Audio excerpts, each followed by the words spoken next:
I want to do a quick little video about the fact that my Freemason neighbor, could be more than one, but I know for certain it's the fellow next door.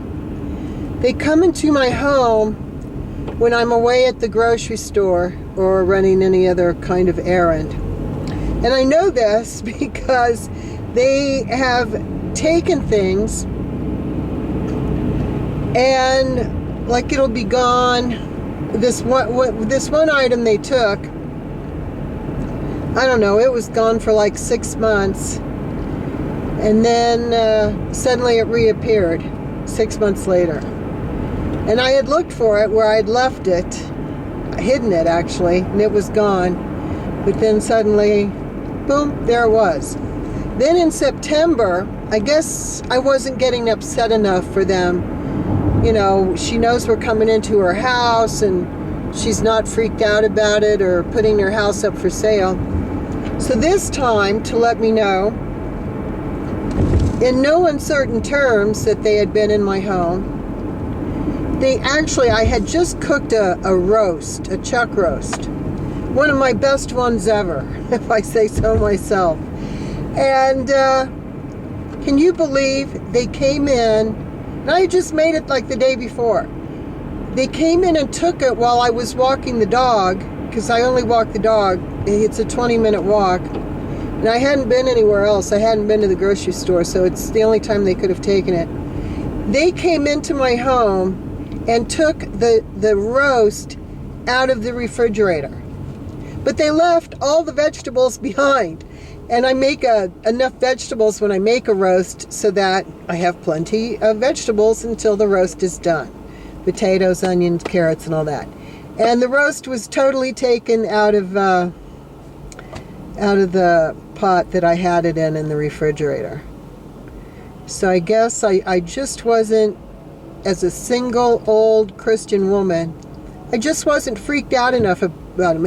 And sure, it annoys me, because I was really looking forward to the roast, but of course you can always make another roast.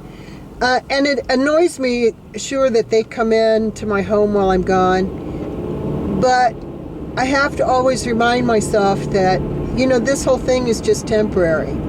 And my salvation, my belief in Christ, is far stronger than what any of Satan, Lucifer's agents can do to me. And, you know, and God says, give no place to wrath, so I don't. Although, like I said, it does irritate me.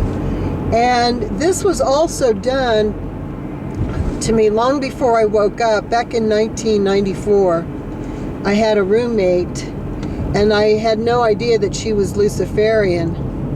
But I just knew that in no time at all, I knew that she was a liar and a cheat and all the horrible qualities you see in one of these people. And she had to move out of the house, and because I had gotten the house on my credit rating, she had to move out. And for like 8 months after that, she would come into the house while I was at work. I worked downtown and she lived really close to the house, so she could go on her lunch hour. And I couldn't figure out, I didn't know about secret societies back then. I didn't know she was a member of one.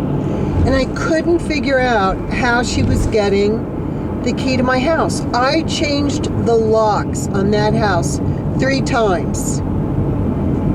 All by myself, you know, locks that I bought at Home Depot because I couldn't afford a locksmith. I think one might have actually been by a locksmith. But finally, I put a sign in the window because I figured she was having a locksmith do it. Like I said, I didn't know it was secret society.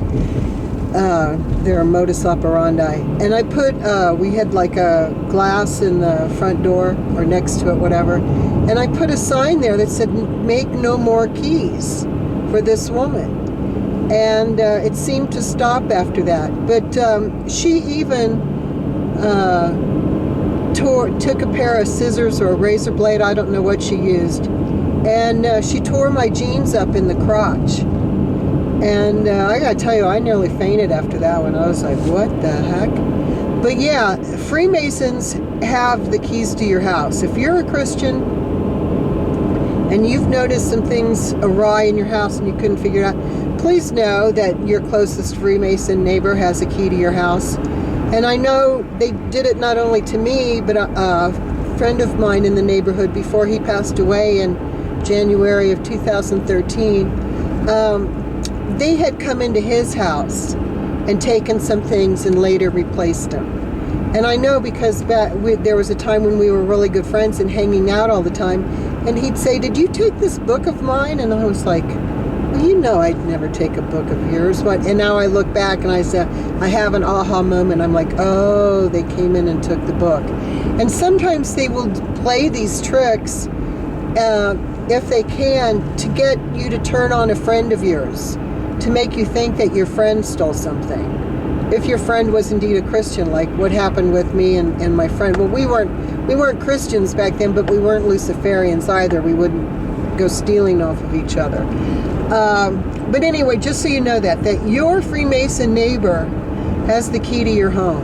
Thank you.